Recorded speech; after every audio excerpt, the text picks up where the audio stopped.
What if the borders of the world as we know them are nothing more than a temporary sketch on a chalkboard, waiting to be erased by the iron fist of imperial ambition? We are standing at a precipice where history is not just being remembered, but aggressively reclaimed, and the maps of tomorrow are being drawn in blood today. Welcome to this urgent deep dive, where we uncover the hidden truths of global affairs. The Kremlin has sent a shockwave through the international community with a chilling declaration: Russia is on a mission to return primordial ancestral lands to the motherland. This isn't just about a few border disputes or localized conflicts. We are talking about a geopolitical earthquake. When the leadership in Moscow speaks of Crimea, the Donbass, and Novorossiya, they are invoking a ghost from the past that threatens to haunt the entire European continent. They claim these regions expressed their will through referendums, but let's be clear, the international community saw these for what they truly were: a fraudulent theater designed to provide a thin veil of legitimacy for a territorial grab. But the real danger lies in the definition of these primordial lands. If we pull back the curtain and look at the historical chessboard, the implications are staggering. This imperial mindset doesn't stop at the borders of Ukraine.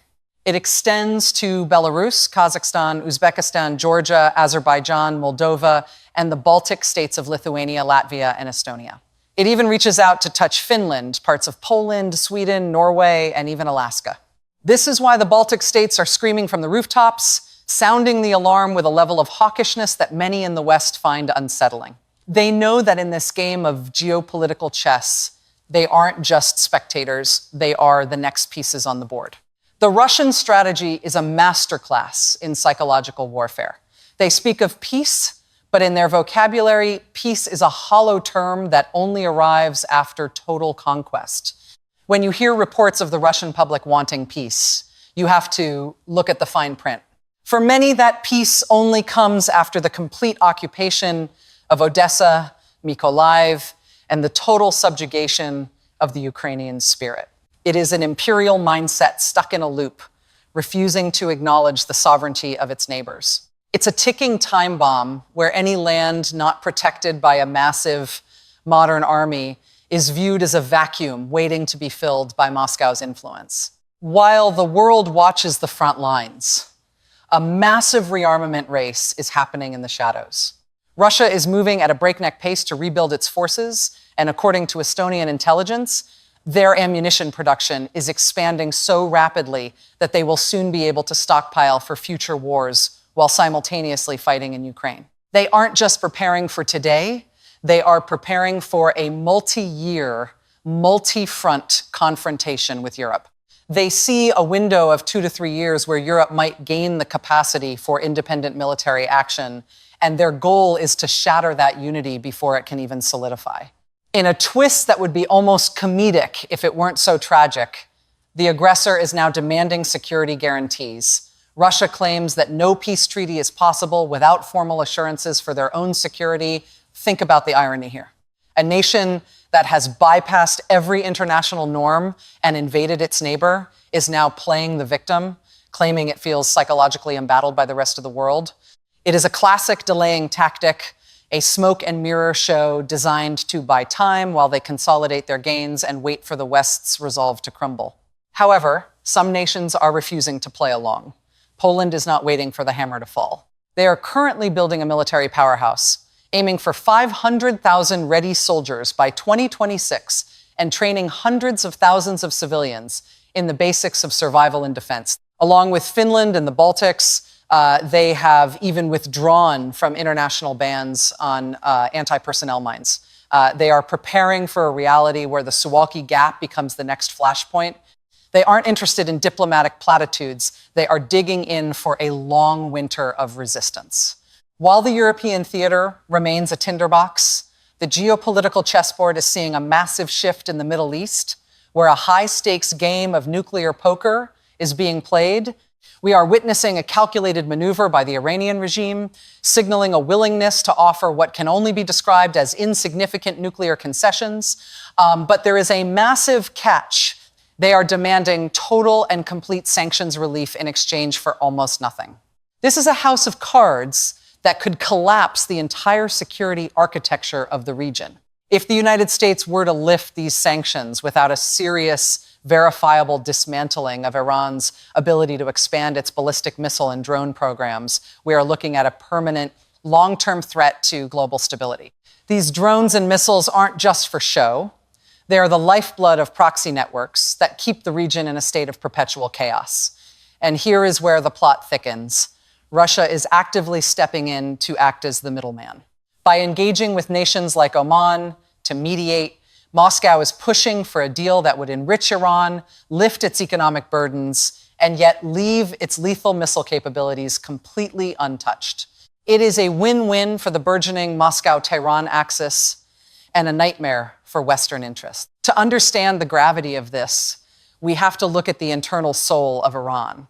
Before the 1979 revolution, the flag bore the lion and sun, a symbol now outlawed and condemned by the current regime as a vestige of what they call an oppressive westernizing monarchy. Yet, history shows a different story of a nation that once held a much greater degree of freedom. This ideological war is the engine driving their current foreign policy. And it's a fire that Russia is more than happy to stoke if it means distracting the United States from the European front. But the biggest surprise on the global stage isn't coming from the Middle East. It's coming from Russia's own backyard. In a move that has likely sent shockwaves through the Kremlin, the United States has signed a historic civil nuclear cooperation agreement with Armenia.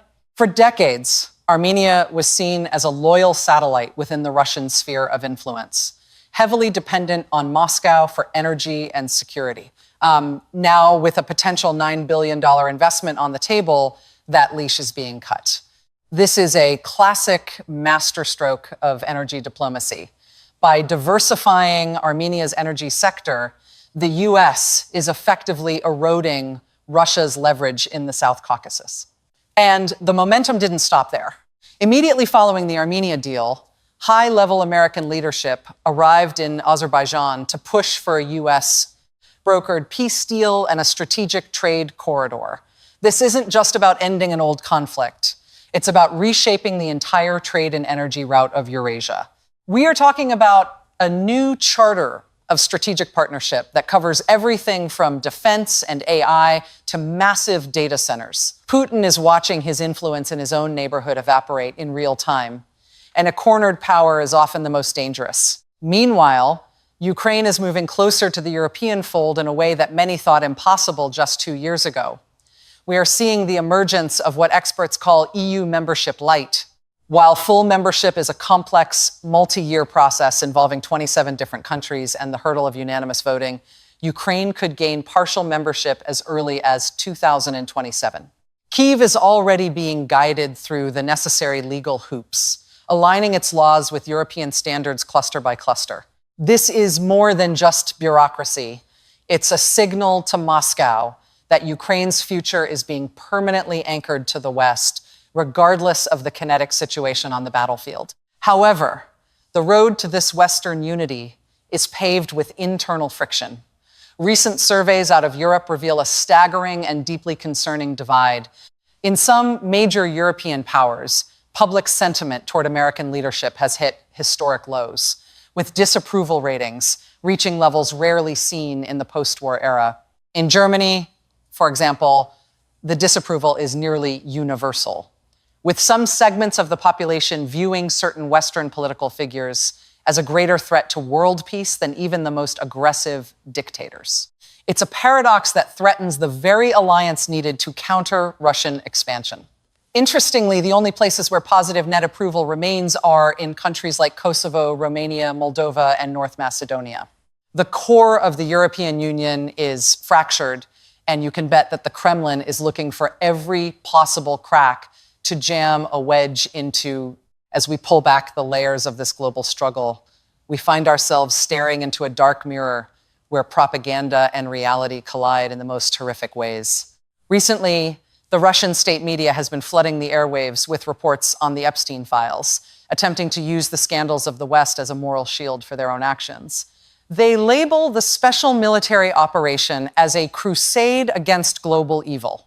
But this tactic is backfiring in a way they never expected. Ordinary Russians, even those on the front lines, are beginning to speak out. They are pointing out that the horrors being described in Western propaganda, the abuse, the exploitation, the systemic violence, are not just distant foreign problems. They are commonplace within Russian society itself.